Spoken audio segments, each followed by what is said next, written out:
Upselling, the key to increased profits. They say that it costs something like 10 times as much to sell to a new customer rather than to sell more to an existing customer. So why are so many people only focusing on new leads? Shouldn't we be turning our attention to the best prospects of all, our customers?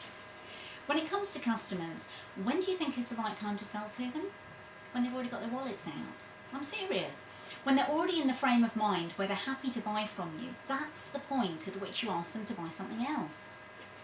In the same way that when you buy a book from Amazon, they'll suggest some other books that you might be interested in, you can suggest extra products and services to your customers.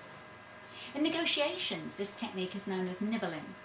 As soon as you've got their agreement on one thing, get their agreement on something else and then see how far you can go. Of course, this does assume that you've got something else to sell to your customers, and when you do make them an offer, it does need to be relevant to what they've just bought. It happens in retail all the time. For example, you buy a pair of shoes and the assistant will ask you if you need some polish or some insoles. You buy a new washing machine and you're asked if you'd like to buy an extended warranty. There are some products and services which are clearly back-end products. In other words, you'd only sell them once somebody has bought something else from you, such as an extended warranty or a support contract, or an advanced version of what you sell. This said, I do see some businesses trying to sell back-end products at the front end, and it doesn't always make sense. So think about the products and services that you sell. Which are the front-end products and which are the back-end products? Which items are usually bought together? Is there a pattern to how people buy from you?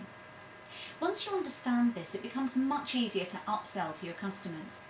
Not just in person, but when you're planning your marketing activities. Your website can suggest extra products when somebody is in your shopping cart, or say to them, I noticed you bought X, product Y goes very well with it, shall we add it to your order?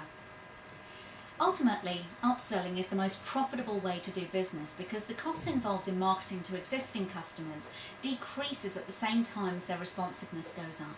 So, upselling, the key to increased profits.